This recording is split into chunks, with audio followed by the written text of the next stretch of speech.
Hey everybody, welcome to Soul Source Intuitives. I am so excited today because we have the privilege to have Sandra Dee on with us and Brian, of course, from Milky Way Weekly, a big part of this channel. Welcome, Sandra. Thank you so much. It's such a joy to be here and reconnect with you and finally to connect with you, Brian. So thank you so much for the invitation. I'm happy to be here. We're excited to be here. And you're just, to me, I've known you since we did that stream with Wayne. Yes. And I was thinking about this earlier today. I mean, one of the things that I've always loved about you is you're just in this place of integrity all the time. And just you're so focused on your personal journey. And that to me, I just admire that so much about you. So I'm just really, really thrilled that we could do this today. And thank you so much. It's so kind of you. I know that was almost a year ago, Sue. December, I think we met, or January. January, I think so. So almost a year. Wow, it's flying by.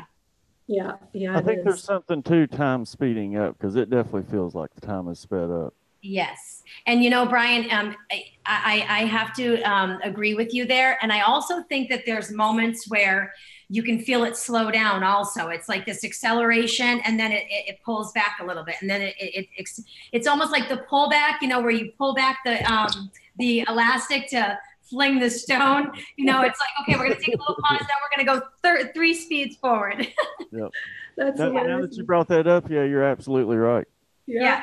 That's what it feels like as of lately, at least over the last 2-3 months, maybe this summer, I felt it a lot. So yeah, it's been crazy. It really has. Now, to me, it's going to be hard to keep this coherent and organized because I want to go in 50 directions all at once. But what I'd like to do is just the three of us, we all have kind of different journeys to meditation.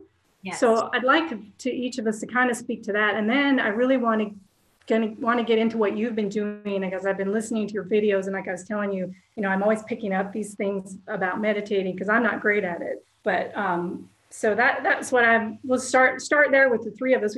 I don't know, Brian, do you want to go first on your meditation experiences? What do you mean, just like how I go about it? How'd you get into it, and how has it evolved? Just in a quick synopsis, and what are you doing now or not doing, that kind of thing.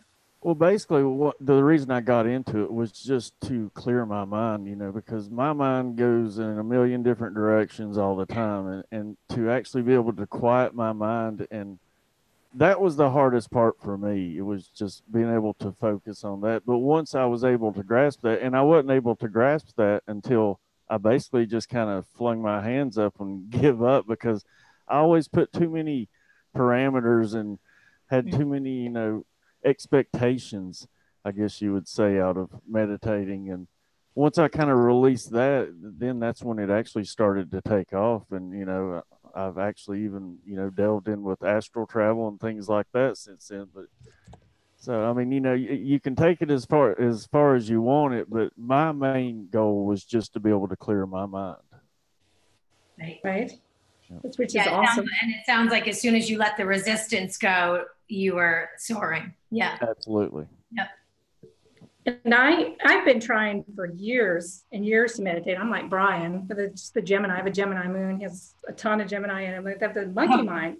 So I've been trying for years, and I would listen to the Deepak Chopra and Oprah, their 21-day meditation challenges. For years, I would listen to those, and those were really helpful for me but they have, they have music and they give you a mantra, and which was good for me. And then I stumbled on this heartfulness.org, which we were kind of talking about a little bit before. And I started, and you can send an email to them, and they'll hook you up with somebody locally if they have someone in the area that you can go sit and meditate with.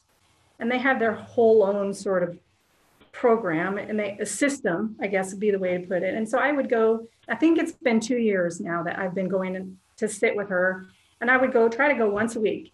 And then outside of that, my meditation practice was really spotty. But about 6 months into it, I just started seeing changes in my life, really significant changes, just strange things. And it's not even, it wasn't even anything I was focusing on. Things just started falling into place and changing. And like you were saying when we were talking before, at one point in time, when I would see my ex-husband, we're cordial to each other, but I would always just kind of clutch and just go, oh God, because he has a tendency to follow me around. But And it just kind of stopped.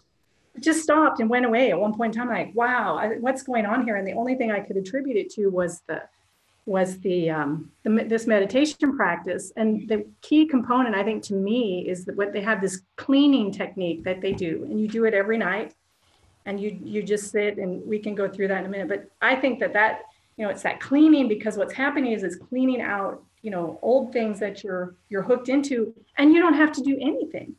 You don't have to do anything for changes to come. That's what's been happening with me. And now my practice is body at best, as far as sitting and meditating. But like I did last night, I had an awesome meditation. And sometimes I just try to be quiet and mindful. Most of the time, that's what I'm shooting for. That isn't always what happens, but right. So that's kind of where I'm at, but I'm trying to deepen it. So that's why I'm loving your videos, because good. Out of it, and it's helping me. Well, that's really good to hear. So just a quick background on how I got into meditation, and I don't know how many of your viewers are the same audience as mine, and likewise, Brian. But 3.5 years ago, I went away to treatment for alcoholism and prescription drug abuse, and I was introduced to meditation. Now, I had heard of meditation prior to my going away to treatment and getting well, but it's interesting because, it's like that soul calling, like your spirit knows before, the 3D mind does, or you wants to surrender to what the spirit already knows. So I had played around with some mantras and the idea of meditation, but I could not get myself. I mean, you talk about the monkey mind, Brian. I had monkey mind and monkey body. I just could not get myself still enough and silent enough to really get into the practice. It wasn't until I entered treatment and got sober that I was able to sit. So I started with a style of which is known as Vipassana meditation, which I still study today and practice today. It's my favorite meditation. There's the Vedic that does a lot of the mantras that you talk about, Sue, but the Vipassana, it really is a practice of awareness and just being the observer. And what it's given me in my life is, when you can become so deeply aware of who you are and the many different faces that you wear, throughout your day, even moments, that awareness starts to spill over to the people in your life. You become aware of the different roles that they play in their life and in your life. And then it spills out to the, strangers at the grocery store. It just, the deep awareness that you grow, that you cultivate through this type of practice, the Vipassana, is profound. And it's been my experience that when you can become that awareness, here's my idea about awareness and my belief and my knowing, really, is that when you utilize awareness and you actualize that, when you actualize your awareness and you utilize it, you embody that awareness, you really do embody all these other beautiful traits. And like, awareness to me is so powerful. It's almost, if not more powerful than knowledge. It is knowledge. It's like, okay, because you can have so much stuff going on within you, right? So many dis-eases, disturbances. But if you don't really know where they're coming from, if you don't have the awareness of what they are, what the root of that problem is, that dis-ease, you're really going to stay stuck. It's always going to end up resurfacing some way, shape, or form in your life. So awareness behind that dis-ease, which meditation will give you, is liberation. It leads you to full liberation around that suffering. So just like you, Brian, it sounds like initially I met meditation because I wanted to relieve myself of suffering, mentally and physically. And it did that. It was a very selfish act to begin with. But over time, my passion for it grew. My sobriety got stronger. I got cleaner. I got healthier. And when you have all of that stuff going on inside of you, and you really are, that alchemical process is happening, and you're going through that type of transformation, the meditation practice becomes an act of service to others along the journey of meditation, because meditation is a journey. It's not a quick fix like we all want nowadays. It's not it's like what you were saying, Sue. I'll have interactions, let's say with somebody 4 years ago that would have set me off, got under my skin, irritated, you know, makes me angry. And then I meet that person today, 3.5 years later, of a daily meditation practice. And my response to them and just the way I'm affected by them is so different. I mean, I'm not affected at all by them. And if I am, it's peaceful and positive and loving. So it starts off, I really believe, as a selfish act. But if you stay with it long enough, it becomes an act of service to others, because you get into energy and vibration. And I know you two are very much into that. So you're like-minded in that sense, and understand that you are emitting a different type of frequency when you're meditating. When you find that calmness, and that's, you know, I call it silence and stillness. You know, there is true power in silence and stillness. And when we can find that within ourselves, I mean, you radiate different. You're operating on a different frequency, a higher frequency. Yeah, here's the thing I want to go, because you were talking about awareness, and that is like one of my things. Like, I love that you brought that up, because that is the thing with meditation. You kind of drop all that stuff away, and the awareness of, to me, it's like you have to be aware, like you were talking about, when you feel yourself triggered, it's having that split second of awareness to catch yourself. And that is so, so important, because if you can catch yourself, even if you have, you know, you're trying to change a habit or a pattern, and you react to somebody the same way over and over, but at least if you can start catching yourself, it's the catching, it's the awareness that you're doing it, that becomes the key to transforming it. Because sooner or later, you can move past just catching yourself to you become unconsciously competent at just integrating that, you know, that change into yourself. It's so important. And then the other thing that you were talking about, when you do meditate and you start embodying these, and you go out into public, it's just it's called limbic resonance. Just your limbic resonance can affect people around you, and they don't even know, and that's okay, because you're just embodying this. And I think, you know, both of you two, Sandra, you definitely, and Brian, you both embody these changes, and it, you know, even across YouTube, it comes out and it affects people. Right. You know what I'm saying? I mean, look at the community. It's a healing frequency. Yep. Yes. It's a healing frequency. Yes. Yeah, and that moment that you're talking about with the awareness, Sue, what that is that's mindfulness meditation. Yeah. You know, people have this idea, and you've said it a couple of times, and I have to bring it up, and because I hear this a lot with my clients, and it's either what keeps people away from the cushion, you know, not revisiting it, or what makes them not want to try meditation at all is the idea that I don't know how to meditate. Well, here's the thing. Meditation, you can't get meditation wrong. There's no way to get it wrong.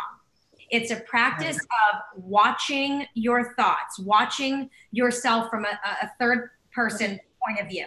You know, you become the observer. So with the awareness of watching yourself in those moments where you can get triggered, let's call them triggers. Yeah, triggers. You have the opportunity, when you have a deeper awareness, to to act instead of react. And that's the difference. You know, we live in such a reactive world. You know, we're operating from a level of our subconscious mind all the time. So meditation kind of brings you out of that state, that sleeping state, and into more awake awareness. Yes, and that's the key to personal transformation. I mean, if you're really wanting to go through this ascension process and all this that's going on, it's all about the inner journey. That's what I'm always talking about, the inner journey. It's like I'm like harping. Job, Sue. It's an inside job. It's an inside job. Involution. I was talking to someone the other day, and I forget who it was, and he used the word understanding. I'm like, oh, I love that. I love that. Yes, that's great. So, Sandra, can you elaborate a little bit on your meditation style? Sure, yes. I do play around with various different types, especially now since my instructional meditation is growing. That business is growing. So I'll do chakra healing meditations. I did a sitting chair meditation the other day, just so I can relate more to the clients that require sitting in a chair. You know, I'll play around with some laying down meditations for those clients that require that. But for the most part, my meditation practice is quite boring. I sit on a cushion. I mean, there's really no fluff and gloss to it. It's very, it mirrors who I am as a person. I'm not very much into the fluff and gloss. Every once in a while, I'll light incense, and there is something very healing about incense. So you can pick your own certain one that calls to you. You know, I do a grounding one a lot. So I sit on a cushion. I set a bell on my phone, and I typically sit for 15 to 20 minutes, and I am just watching. It's interesting because you spoke about expectations, Brian, and you know, that's a killer. Because a lot of times people will sit and have a meditation session, and they'll meet, let's say, their spirit guides, and it'll be this profound spiritual experience that they have. And it's the first time that they've meditated. And now every time they meet the cushion after that, they expect that to happen again. And when it doesn't, they're like, I'm doing something wrong. This is boring. I don't like this. And the truth is that's where you've really got to try to get rid of the expectations. And I mean, let's face it, isn't that true in every part of our life? You know, it's much better if we go into things without any expectation. Yep. So one of the things I learned from this book that I'm doing on my show, the series 101 Meditation Just Sit, is you meet the cushion every time as if it's the first time. So I sit on my cushion, I ring the bell, and sometimes, you know, the bell's set for 20 minutes. Sometimes I'll end up opening my eyes and 13 minutes has gone by. Well, hold on 1 second. Yeah. While I'm thinking about it, I want to ask about the bell. Ring the bell. Do you have a bell that you ring in the beginning and at the end? Is that what? I do. So I have this app, and it's just a meditation timer app. So it looks just like that. It's that one, the gong. And it's just a very simple, you can set and it sounds just like a gong. You set the timer on it, so you can download the app on your phone. And I hit it, it sets for 20 minutes. Sometimes I'll make it all 20 minutes. Sometimes I'll end up opening my eyes and it'll be 13 minutes. But the whole time that I'm sitting there, my eyes are closed and I am just watching, I'm gauging, I'm observing. And it's interesting because there's a lot of times my mind is very good at planning. So a lot of times you'll be able to recognize, okay, I'm in a state of, there's some anxiety going on, or, you know, it gives you a good intention setter for the day. So if I'm planning to-do lists in my mind, then I know, oh gosh, I'm not really present. So let my intention be to practice presence today. It's one of the great gifts of meditation, because it gives you that gauge. Okay, where am I at? Being just the watcher. But you know, one of the gifts also that it's given me is I'm a perfectionist. So I was very rigid around my practice up until about 6-8 months ago. So I would literally force myself to sit the 20 minutes, even if I was getting what they call, so there's two types there's the thinking mind and the sinking mind in meditation. The thinking mind is when you get caught up in the to-do lists, or the conversations you already had with somebody, or the ones you want to have. And then the sinking mind is when you're kind of tired in meditation and there's really no thoughts going on at all, but you're sluggish and you sink into that black hole. And so you're not really aware. You've surpassed awareness. Sleeping. That's not really what you want either in Vipassana meditation. You want to stay alert and aware without engaging. Yeah, so exactly. Those are the keys for the style that I do. That's interesting. Well, I think that whole thing about engaging, you know, and that the heartfulness.org, their method, they talk about the thoughts themselves are okay. You just don't engage the thoughts, and which is, you know, that's the harder part. And when you do engage the thought, find yourself engaging in the thought. Like if something goes on, I remember one meditation I had when I was actually sitting with Raksha, the one that I sit with. I had this whole experience with my mom. My mom came in and we actually did a healing type of thing that went on, but I totally engaged in that whole, you know, that whole aspect, which in the heartfulness thing, they just want you to sit and focus on the divine light in your heart. And that's all, you know, you're not engaging the thoughts. The thoughts can come and float through, but you just don't engage them. And which is exactly what you're talking about. Yep. And that heart, that light that they have you focus on is an anchor. So mantra meditations are good because the mantra is your anchor. Right. Vipassana meditation has you focus on your breath. And I found that to be very challenging for a really long time. This is the one that you practice? Yes. Mm-hmm. Yep. You just want to find your breath, you know, focus on the inhale and then that pause and then the exhale. It's a practice. It gets really intricate. You get really intricate with the breath and you really get familiar with your breath. And I found that really challenging initially because for me, the breath isn't as tangible as a mantra or even a hand mudra, you know? So a lot of times, well, almost every time, I will hold my hands like this because this is my tangible anchor. So I know that if my awareness slips away from my breath, then it's going to go here. And if it slips away from here, then I know I'm not present anymore in the practice. And then I bring it back. So the light that she has you focus on, Sue, is actually your anchor. Right. A lot of people will use a mantra as an anchor the whole time, silent in their mind.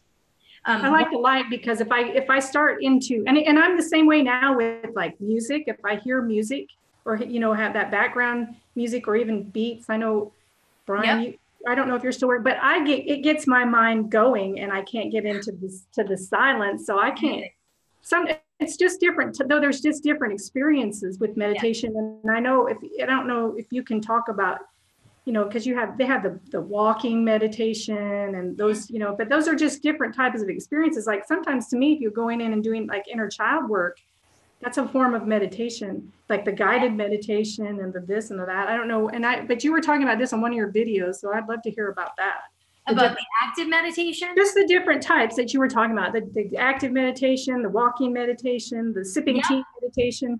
Well, you know, I would say that, you know, anything where you're actually, so any visualization, any chanting, any sort of active healing work like the chakra balancing and cleansing, or the inner child journey, because I've done some of those and those are really great and they're very healing. All of those would fall under active meditation because you're doing something, you're physically doing something.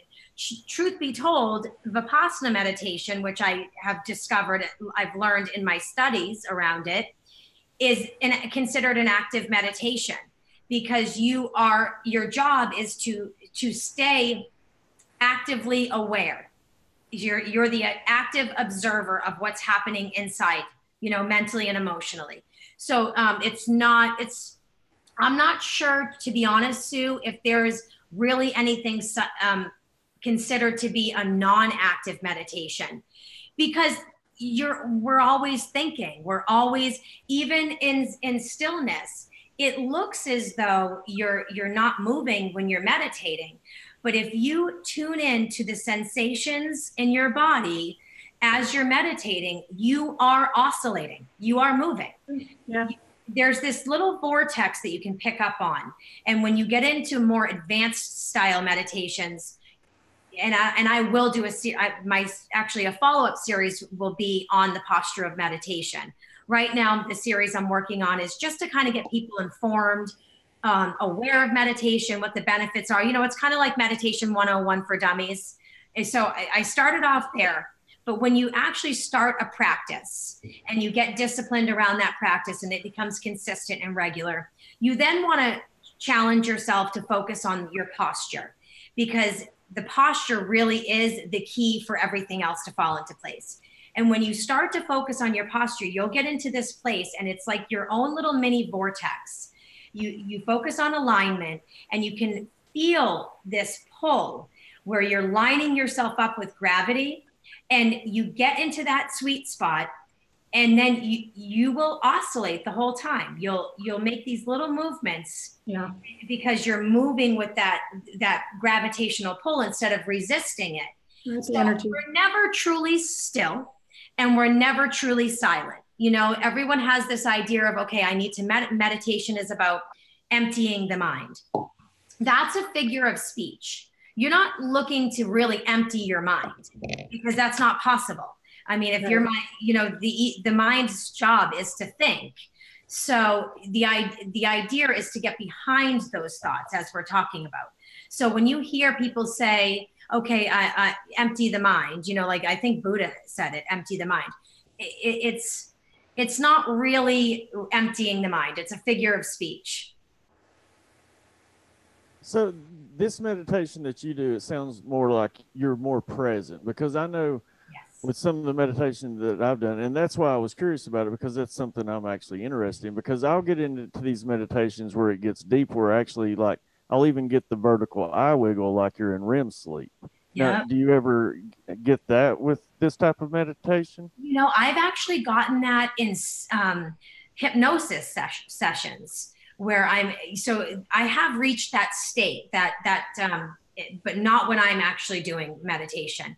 And more when I'm journeying, I will reach that state where my eyes will flutter. So when I do the chakra meditation, when I did that the other night with the group, and when I've done hypnosis sessions with some spiritual teachers, if you will, spiritual workers, I will journey into some, you know, and I'm sure you're familiar with this too. You journey, it's inner child work is what I was doing, and I would get flutter.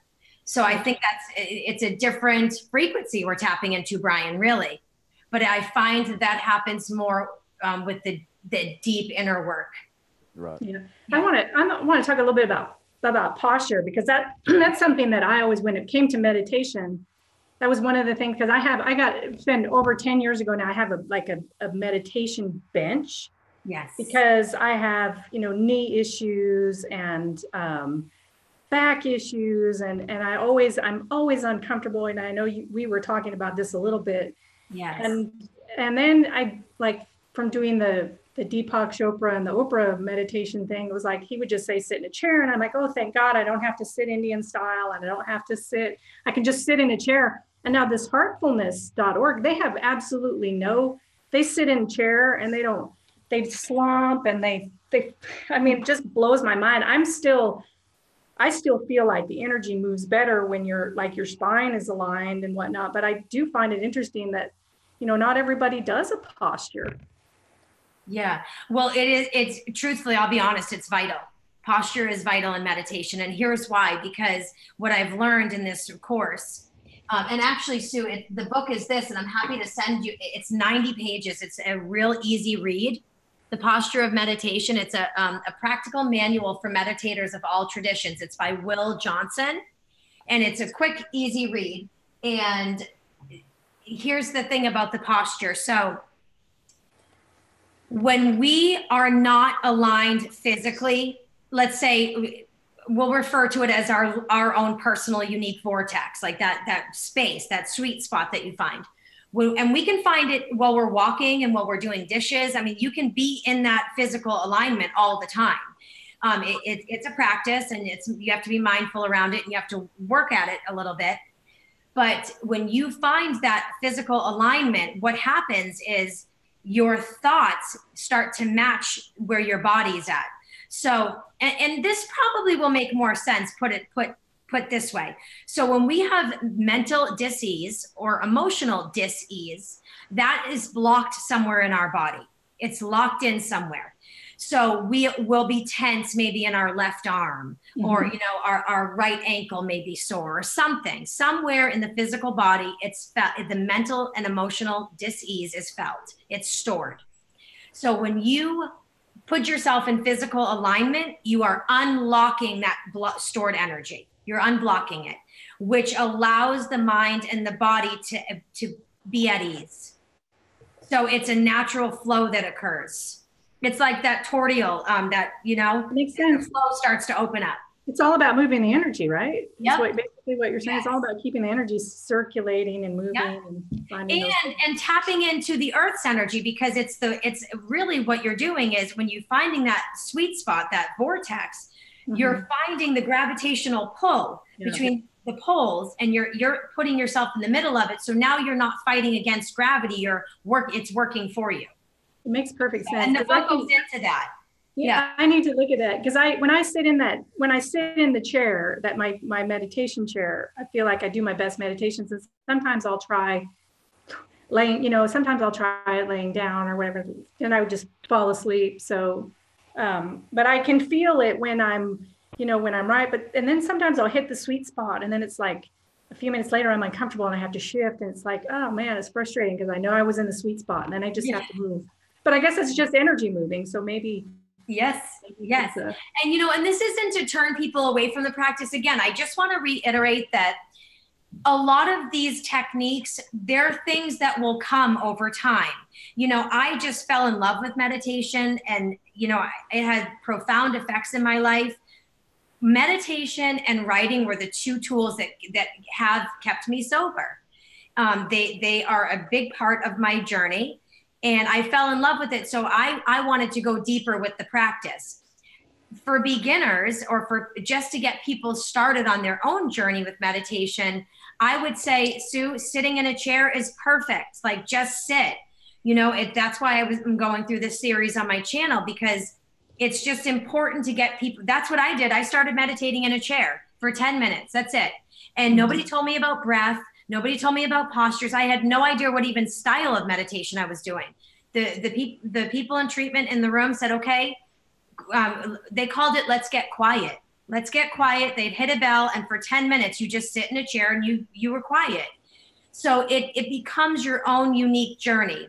And initially, my anchor was a photograph. In my mind's eye, I would hold a photograph of a favorite picture of my daughter at the time. That was my anchor. And it worked. And I did that same style for about a year and a half, other than sitting on the chair. About 6-7 months into it, I started sitting on the floor. But that was not, you know, so those things will come when they're supposed to come, just like everything else. Well, that's what I was going to say. I think that's why it's important to get as many different, you know, takes you can on meditation, because like I'm learning something from you. Try it all and see what works best for you would be my recommendation. Yeah, absolutely. What works for me may not work for you. Yep. And you know what I did also, Brian, initially too, on that note, is the sound healing. So the binaural beats combined with the isochronic tones set at different frequencies. It's how I learned about frequencies. For whatever reason, it just came across my radar, and I fell in love with just lying in my bed with my headphones on, and I would just listen to the music. And I, you know, of course, I would tune into the ones that I needed at the time. So if I wanted some more compassion in my life, I would listen to 639 hertz. But I started off trying all different ones. A lot of guided meditations initially I did. I loved the chakra meditation videos initially, guided meditations on inner child or cultivating compassion. You know, the loving kindness ones. That's a Buddhist thing, isn't it? I had a CD on the loving kindness. Yes, it is. Meditation, and just surrounding people, and then you surround the earth. So those are really cool. But then again, that's a completely different bend on meditation, because now I've become more, like you were kind of talking about earlier, I'm more selfish about it.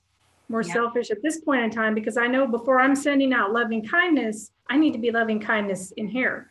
Yes.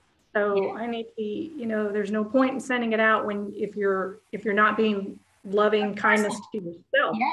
That's Be the frequency you want to receive. Yes, it's like you can't give what you don't have. Yes. Yeah. Exactly. But you know what, Sue, and there's no, you know, I mean, it's some people would say, okay, some people start off by just going deep within, you know, that was my journey, but yours, it's that's why I love it. It's a journey within the journey. Yeah. You get it wrong. You really can't, you know? But it's nice to me, like I said, from listening to your videos, I pick up a lot of stuff that's helped me. And I was curious, I was going to ask you, Brian, I meant to ask earlier, sorry, do you do anything with postures? I know you do things with your hands. I've seen you do things with your hands, right? I do exactly like she says. I do that. Now, sometimes, I don't know, sometimes I'll feel that I'll use my middle finger, so I'll change that up. I use the ring finger sometimes. It does move around. Why is that? Do you know about that, Sandra? You know what? That's something that I want to move into eventually, the hand mudras. I don't know too much about it. I did at one point. I believe that if you want to get into the third eye, you hold your hands like this. Some of them can get real complicated. I have actually a screenshot here, you know, and I've tried some of these and they're really difficult. So, but here's a screenshot of some hand mudras and what they do. Oh my gosh. So like, so like power. So you lock all your fingers together and and this is supposed to, you focus on power. And, I mean, some of them get, this is supposed to be intuition. So this one, I don't know if this is true. This is just something I sense deeply. If I want to work on my heart space, I will sit like this, with my hand up like this and the circle on my heart. I don't know. That's just something unique to me. It just feels right. Another thing too, I mean, think about it, open hands, receiving. So a lot of times when you want to receive, you'll want to rest your hands like this on your knees and meditate on receiving.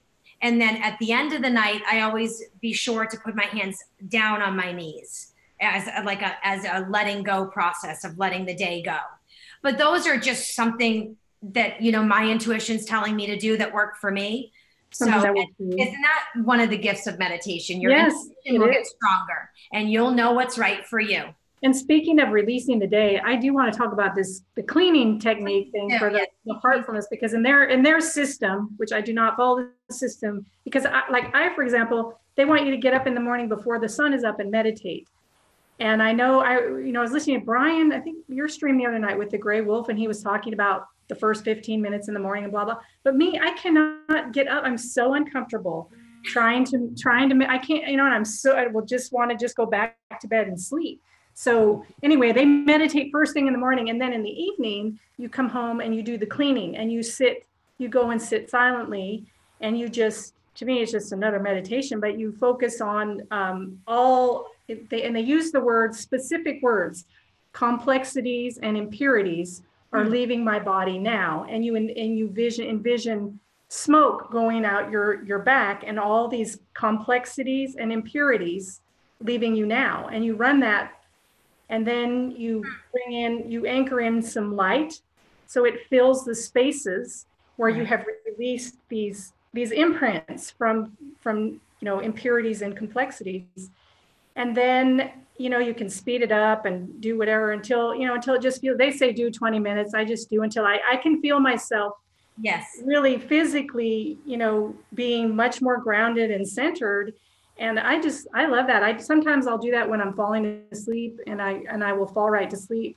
But that's about releasing, and it's important, I think, to fill the space when you do release something. I like that concept of filling the space with light, so that it doesn't just come right back in. And they use those specific words because you're trying to get yourself into a simple and pure state. So complexities and impurities are the reverse of simple and pure. And I love that concept. But it's the same as you were talking about with the releasing your day with your palms down. Yes. Yep. And there's another one. Meditation. Say that again. I do a clearing before every meditation. Yeah. What's that look like for you, Brian? What do you mean?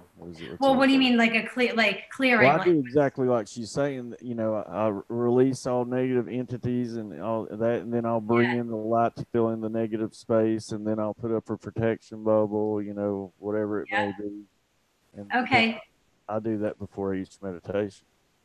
Yeah, well, that's a great practice, because when you're meditating, you are starting to open yourself up. So for sure, especially where you say you travel a lot in the astral, that's something I would recommend doing. If your intention is to sit and want to, travel other realms, if you will, then protection rituals are very vital, I think. Absolutely. For sure. Do you yourself do protection? You know what, Sue? I don't, because my intention when I sit in meditation is to observe myself. It's a constant. My journey with meditation started off and continues to be at its core a journey with myself, to know myself, how I operate, where I'm at on the path. My channel is called Raw Reflections for a reason, because I have this. It speaks to me heavily that we're on this journey where, you're my mirror. You both of you are my mirror, and I'm your mirror. And everybody we meet, there's an aspect of all of us in each other. you know, and when my meditation journey has mirrored that idea, and it's given me the knowledge of myself, who I really am, that, you know, I can be that angry person or that very compassionate person that I want to condemn is doing that to me.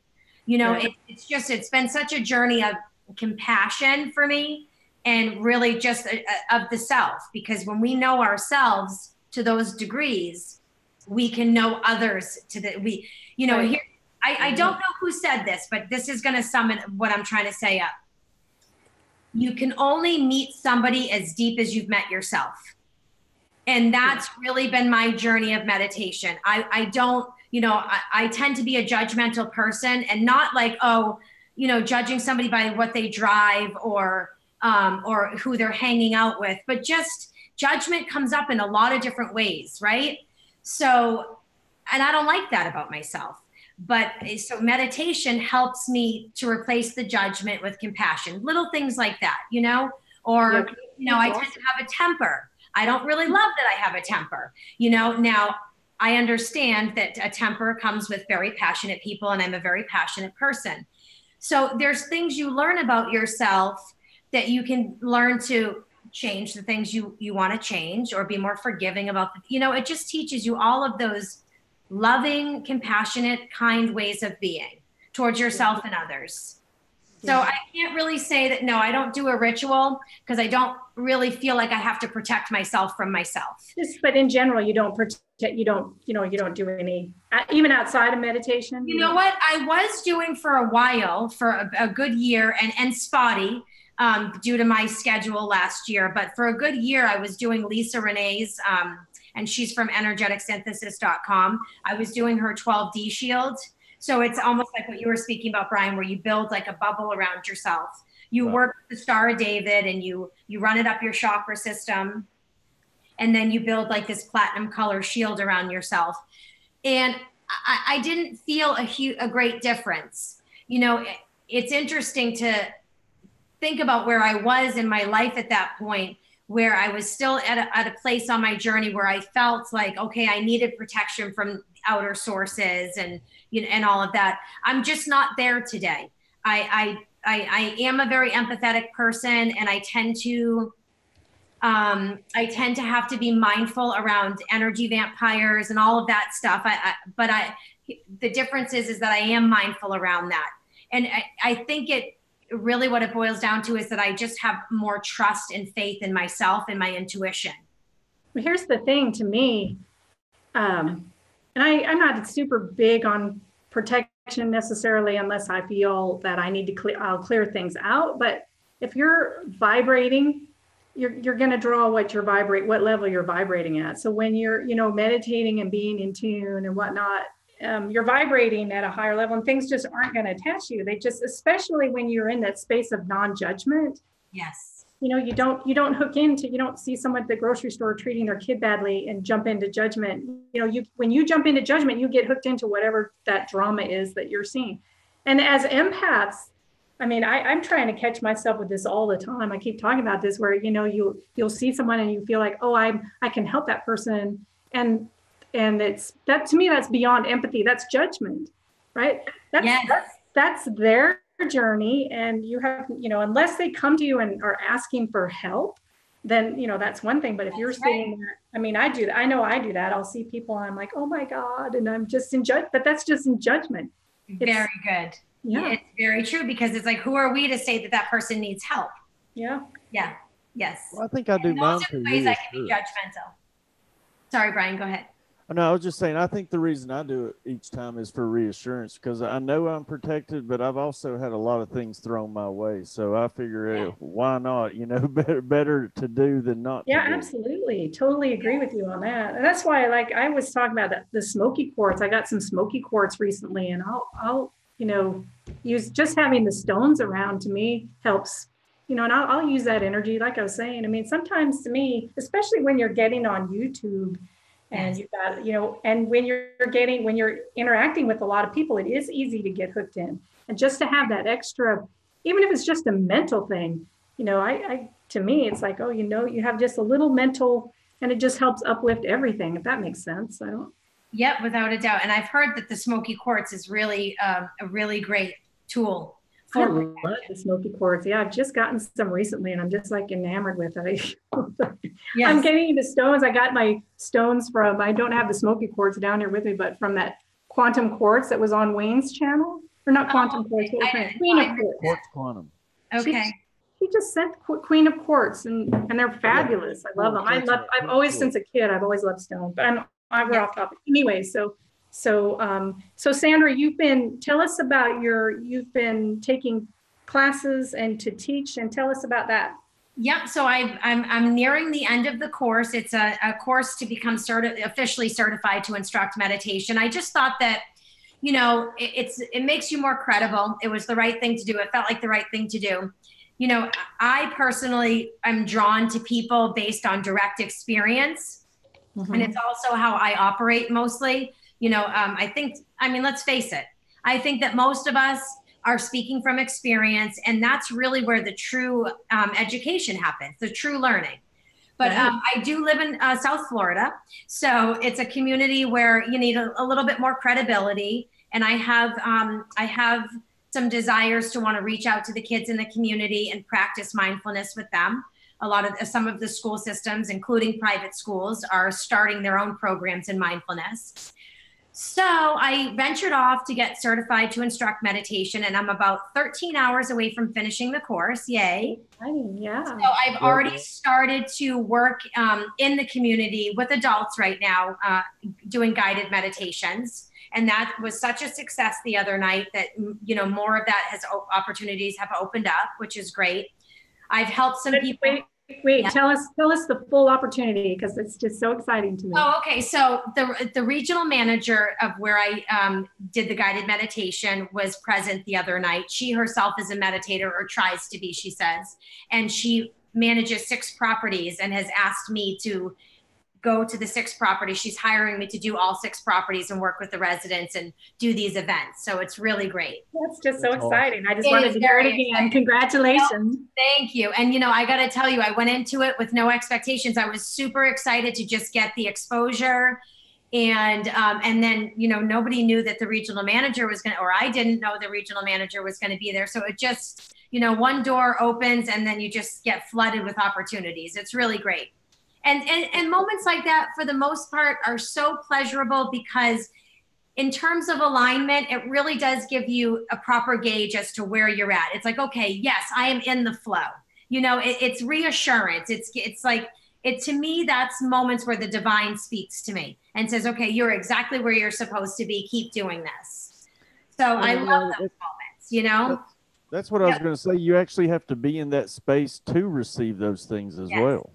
Yes, and without a doubt, yes. Well, here's the other thing about that, and you have these desires in your heart, so to speak. Yes. And the heart is a complicated thing, because, and to me, when we're with the space that I'm talking about, is the space that encompasses all of the range of emotions and experience. So you have all the love and the light and what you think that you want, but then you have the shadow and the wounds.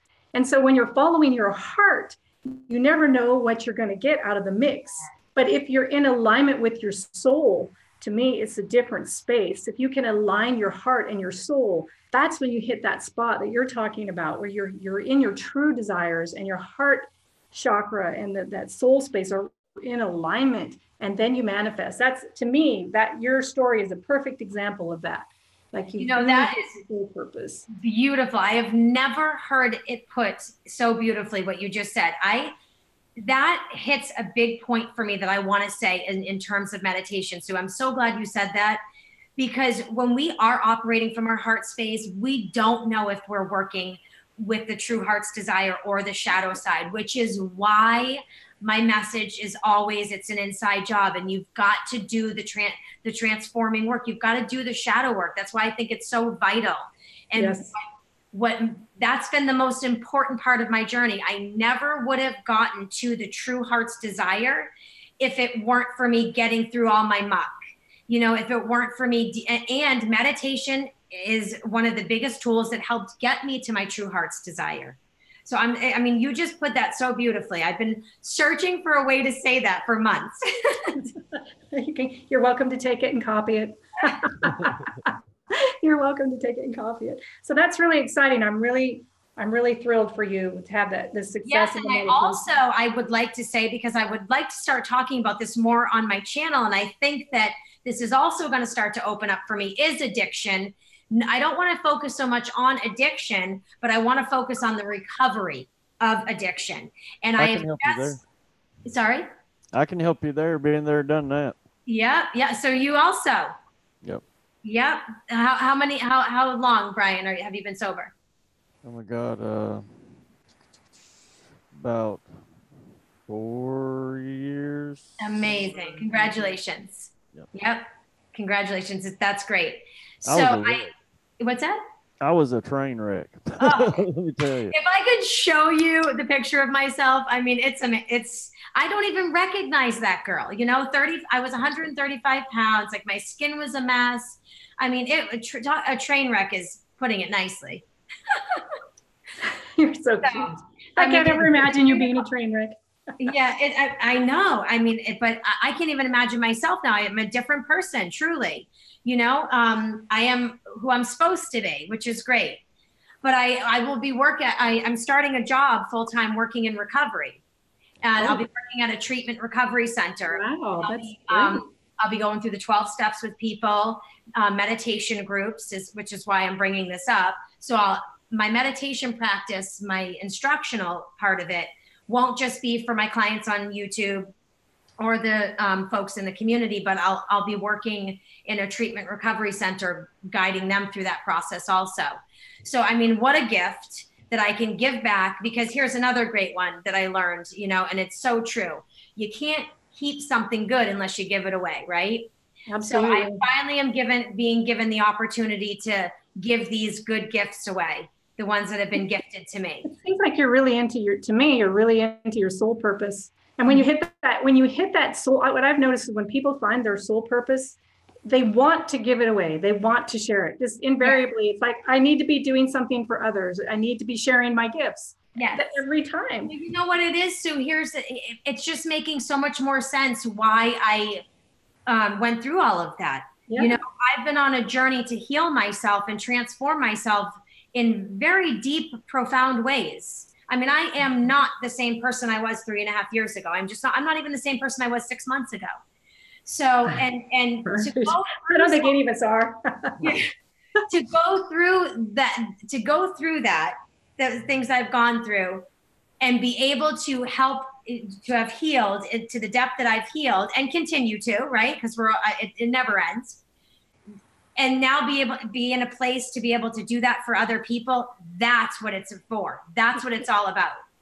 You know, so I feel so grateful. I feel like it's Father and Mother. I feel like it's divine saying to me, you've done your work. You're going to keep doing this work, but you're ready to help others. And that it doesn't get any better for me than that. It's really what I totally feel that radiating off of you too. I mean, to me, the whole energy right now is just really up and in the space. So that's really awesome. Yeah. I'm excited for you. So when does that start? That starts in 2 weeks.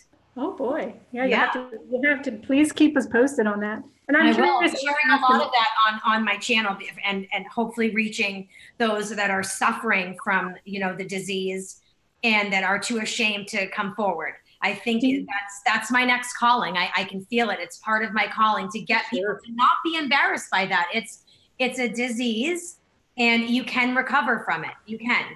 So that's beautiful. Brian and I are an example. I'm so proud of you, Brian. Congratulations, really. I'm proud of myself. Looking at the chat, that's resonating with a lot of people. You know, and I think all of us have our forms of addiction and things that are dropping away.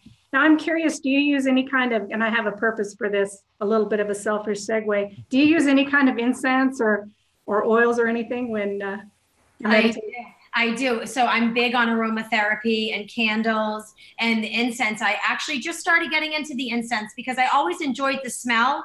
But what I've also learned is it's like dried up flower essence or aromatherapy, that it does have healing properties, just like a crystal. So you go and you find out your scent. I just go to Whole Foods and they'll label the little package for you. I'm gonna show you something here because I've done this these chakra mists, these sprays with Debra and and this one is intuition. Oh, okay. And I'll use this when I'm doing a session, doing readings. And we have like 6 of them. We have a feminine, and I have had a lot of my friends smell this one. They're to balance the chakras. The intuition is for the 4 upper chakras. Okay. And we have a body and soul. We have energy. We have a masculine that, oh my God, do I love the masculine. But I was telling Brian before the show, we also have we're doing these little teeny tiny bottles of this one, like for the 7 different chakras. And I put the brow on this hand. Wow. And I put the heart on this one. And then before I got on, I was like high as a kite. And these things, I'm not kidding, they're awesome. I should send you one. I'll send you one. Oh my God, Sue, are you guys selling those? That's great. Yeah, we have them. Debra's, through Soul. Deborah Tucker or Deborah Tucker? Yeah, I don't think she's etheric essentials. These little chakra sets.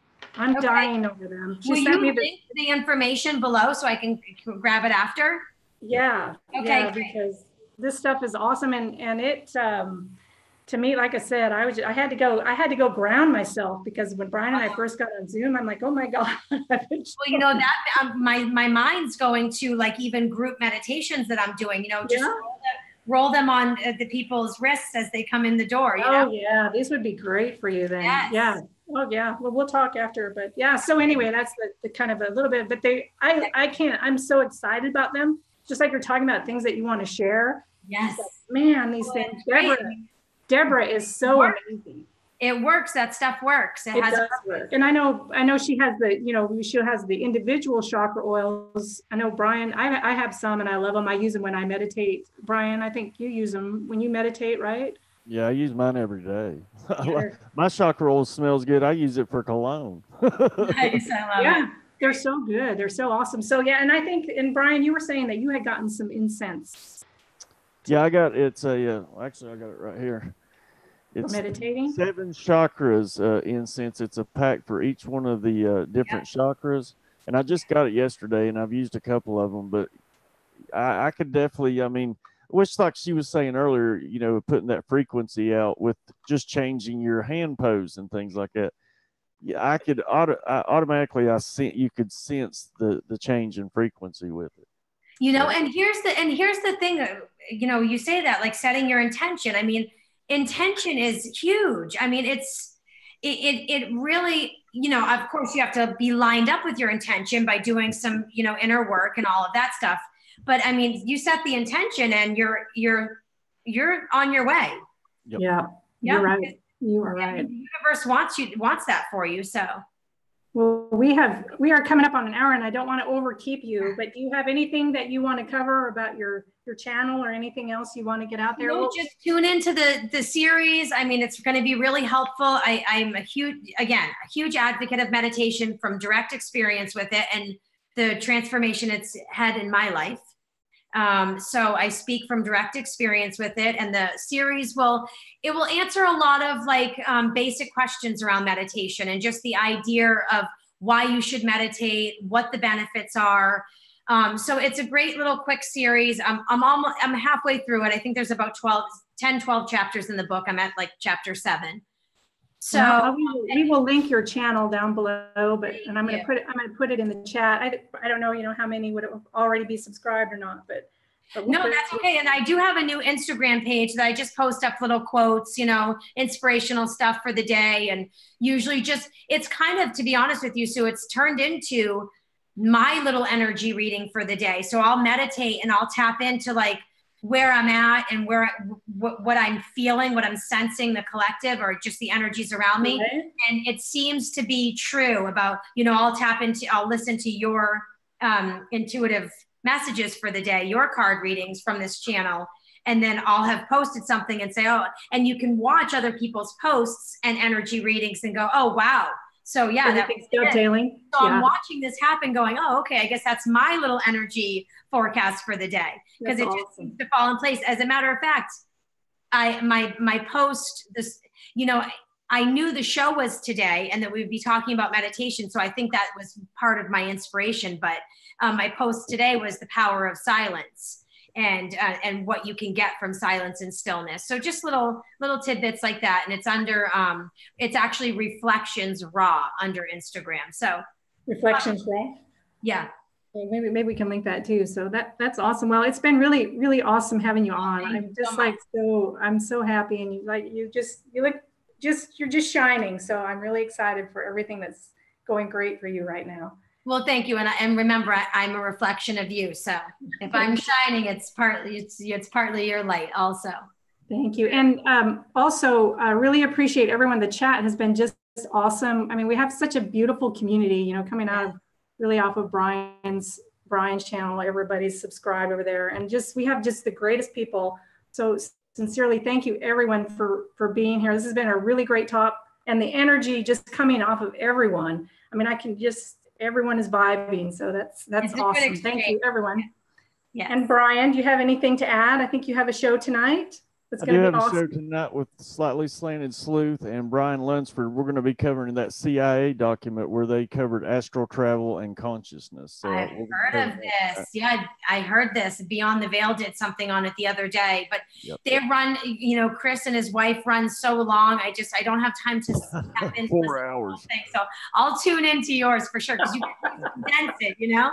Oh, and I put the link for Etheric Essentials in the chat, so you can click on the link. Excellent, Brian. Thank you. And thank you so much for having me on, you guys. I really appreciate it. It's been a lot of fun. And thanks, everybody, for watching. And we will hopefully get back into the regular streams now that I'm back in town for at least a few weeks anyway.